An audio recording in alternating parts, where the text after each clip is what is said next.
50,000 years ago, you were not the only kind of human on Earth. Several human species were living across different parts of the planet. Some had already survived for hundreds of thousands of years. Neanderthals lived across much of Europe and Western Asia. Denisovans lived across parts of Asia.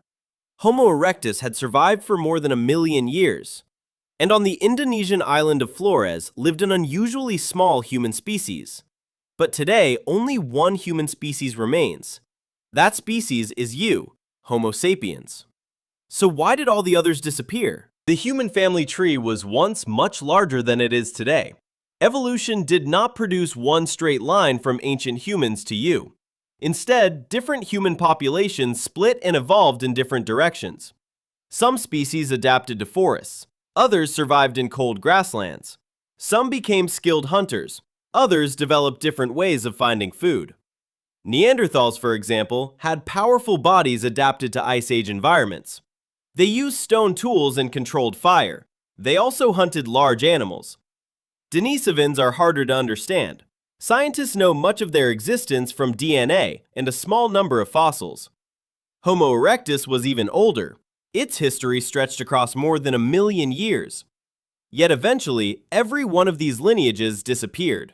Now imagine Europe around 60,000 years ago. The climate could change dramatically within relatively short periods. Neanderthals had already survived many cycles of cold and warmth. They were not primitive creatures wandering without purpose. They made sophisticated stone tools. They used fire for warmth, cooking, and protection. They hunted animals including deer and other large prey. They also cared for injured members of their groups. Then another human population expanded into their world. Homo sapiens had been evolving in Africa for hundreds of thousands of years. By roughly 60,000 years ago, some modern human populations began expanding widely beyond Africa. Eventually, they reached regions inhabited by Neanderthals. This was not necessarily a single dramatic confrontation. For thousands of years, different human populations occupied overlapping regions. They probably competed for some of the same resources. But something even more surprising happened. Neanderthals and Homo sapiens interbred. Their descendants carried some of that Neanderthal DNA forward. So Neanderthal extinction was not completely biological disappearance. Part of their genetic legacy still exists in people today. But most Neanderthal populations eventually vanished. Around 40,000 years ago, Neanderthals disappeared from much of their former range. Their final disappearance happened during a period of major environmental change. But climate alone probably does not explain everything. The real answer appears to involve several pressures acting together. Homo sapiens had one important advantage: numbers. Larger connected populations can recover more easily from local disasters. A small group can disappear after only a few bad years. A larger network can replace lost members through migration. Homo sapiens also carried knowledge across generations. A useful hunting technique could spread through a population. A new tool design could spread too. The same was true for information about landscapes and seasonal food. This does not mean Neanderthals lacked intelligence. They were clearly capable of complex behavior. The difference may have been partly demographic. More people can mean more opportunities for innovation. More connected groups can also make knowledge harder to lose. Over thousands of years, even small differences can become important, and the environment was about to become even more unpredictable. Earth was moving through the last ice age. Temperatures repeatedly rose and fell. Grasslands expanded and contracted. Animal populations shifted with them. A hunting ground that worked for one generation could become poor habitat for the next. Imagine depending heavily on large animals. Now imagine those animals moving hundreds of kilometers away. Your entire survival strategy would have to change. Neanderthals had already adapted to difficult environments, but rapid environmental shifts could still create problems. Food became less predictable. Groups could become separated. Separated populations have fewer opportunities to exchange mates and knowledge. Their numbers can fall, and when numbers become very low, extinction becomes easier. This is where another possibility enters the story. Competition. Two human populations living in the same region could need the same resources. Both might hunt similar animals. Both might seek the same sheltered locations. Both might depend on the same water sources. Even without direct warfare, competition could matter. One population might simply reproduce faster, another might occupy new environments more effectively. Small differences in survival can accumulate over many generations, but there is no evidence that every Neanderthal disappeared because of violent conflict. The archaeological record does not support such a simple story. Instead, different pressures probably affected different populations. Climate could reduce available food, competition could increase pressure, disease could affect isolated populations, and small populations could struggle to recover. These effects could reinforce one another. A population already weakened by climate might be less able to handle competition, and a population losing members becomes increasingly vulnerable. Population size may be one of the most important pieces of this puzzle. Imagine a community with only a few dozen members. Losing 10 people could dramatically change its future. Fewer people means fewer potential mates. It can also mean greater risk of inbreeding, and fewer individuals means fewer chances for new genetic variations to appear. Archaeological evidence suggests some Neanderthal populations were relatively small. They were not necessarily one giant population spread evenly across Europe. Instead, groups could be separated across huge landscapes. A harsh climate could isolate those groups even further. Eventually, some populations may have disappeared locally, and enough local losses could push an entire species toward extinction. But there is a strange twist. The other humans did not simply vanish without leaving traces. Neanderthals contributed DNA to many modern human populations outside Africa. In many such populations, the average Neanderthal ancestry is around 1 to 2%. Denisovans also contributed DNA to some modern populations. This means the boundary between species was not absolute. Different human groups sometimes met.